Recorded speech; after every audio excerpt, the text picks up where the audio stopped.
Futur infirmier, future infirmière, ravi de te retrouver pour une vidéo conseil avec les 5 étapes à suivre pour réaliser ton APP. Donc j'ai reçu énormément de questions autour de ce sujet de l'APP puisque bien sûr ça va bientôt être la fin des stages. Avant qu'on débute et qu'on rentre dans le vif du sujet, je te rappelle que ce soit l'APP, Lazare, le projet de soins, le projet de vie, la démarche clinique, tous les exercices du stage infirmier que tu vas avoir à réaliser se trouvent dans la formation réussite stage infirmier dans laquelle je t'accompagne, je t'explique très clairement, très simplement en quoi consiste chacun des exercices, quels sont les attendus, je te donne des méthodes à suivre. Pareil pour définir tes objectifs si tu es perdu au fil du temps. Et bien évidemment, je te donne plusieurs exemples des différents exercices. Tout de suite, c'est parti pour la vidéo.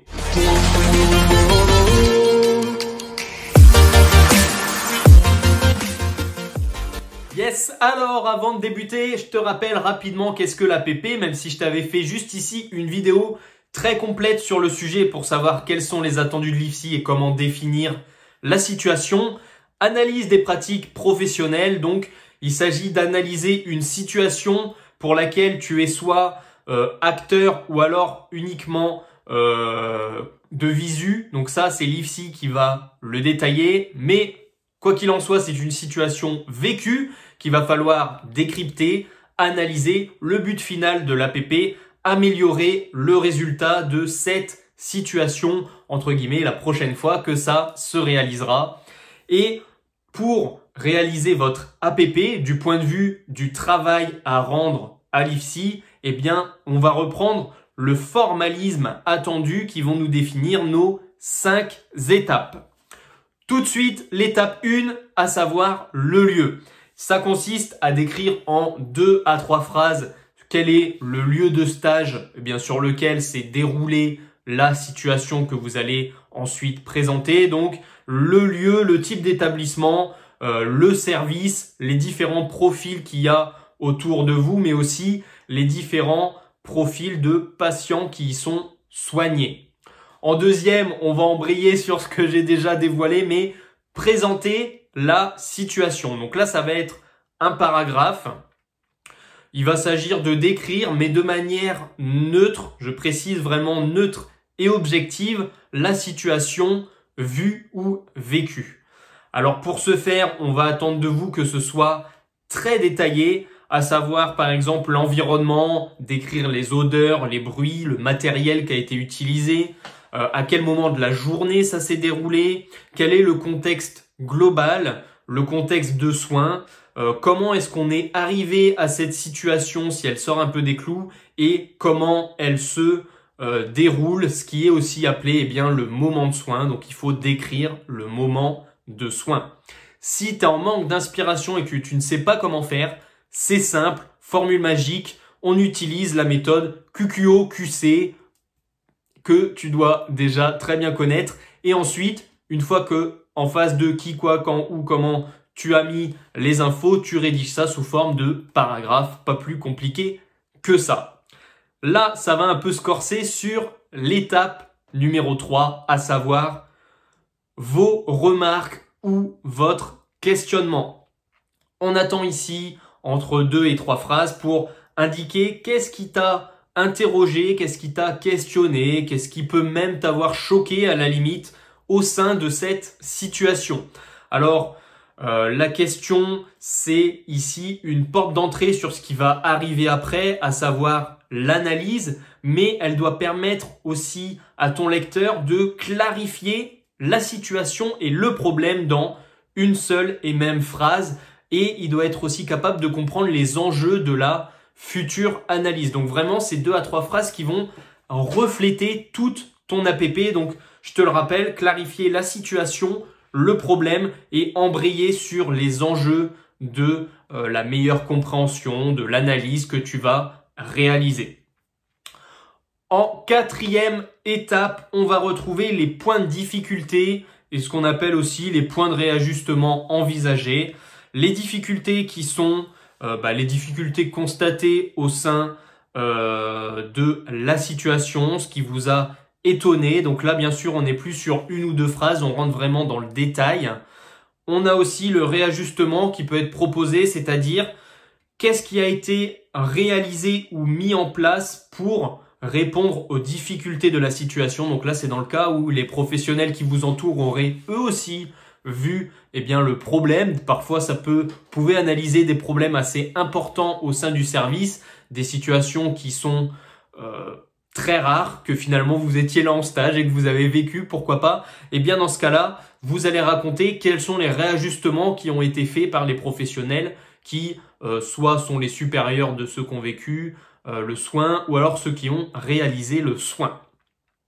Cinquième et dernière étape, le gros morceau. Alors déjà, si vous avez fait les 4 d'avant, vraiment, vous êtes déjà sur une bonne lancée. Maintenant, on va passer en 5e étape à l'analyse. Donc là, c'est le concret.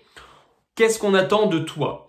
On va attendre que l'étudiant soit en capacité de faire le lien à la fois entre la pratique du terrain, donc ici ce qui a été vécu, ce qui a été fait, les soins qui ont été réalisés ou qui auraient dû être réalisés, avec les notions de cours. Donc c'est là qu'on va entremêler la théorie et la pratique. Donc pourquoi pas, qu'est-ce qui aurait dû être fait? Ce concept-là, je l'ai vu dans tel UE, ou ça se réfère à tel UE, même si vous ne l'avez pas vu. Faites des recherches un peu sur Internet, pourquoi pas, des notions théoriques.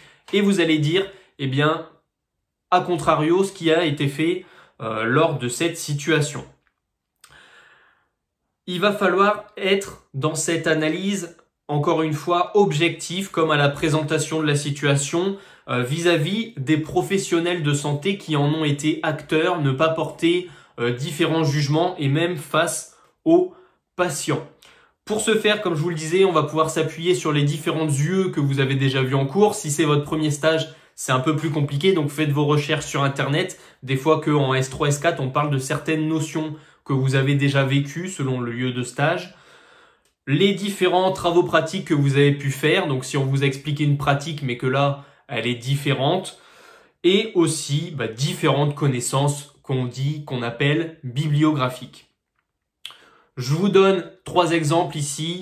Se rapprocher d'une compétence que l'on connaît déjà, questionner les professionnels qui ont réalisé cette pratique, vous leur demandez d'expliquer ce qu'ils ont fait, donc d'expliquer la pratique de manière neutre, étape par étape. Et en dernier, des références théoriques documentaires, donc là, bibliographiques, articles, web, etc. Donc c'est vraiment les 3 gros points que je viens de vous redonner, puisque c'est la 2e fois que je les donne, mais qui peuvent vraiment vous orienter dans votre analyse pour faire le lien entre pratique et théorie. En bonus, je vous conseille toujours de finir un écrit par une phrase de conclusion. C'est toujours un plus. Ça peut être, on appelle ça souvent une phrase de conclusion, mais ça peut être un petit paragraphe, 3-4 lignes, afin d'exprimer déjà la réponse au questionnement qui avait été émis en étape 3.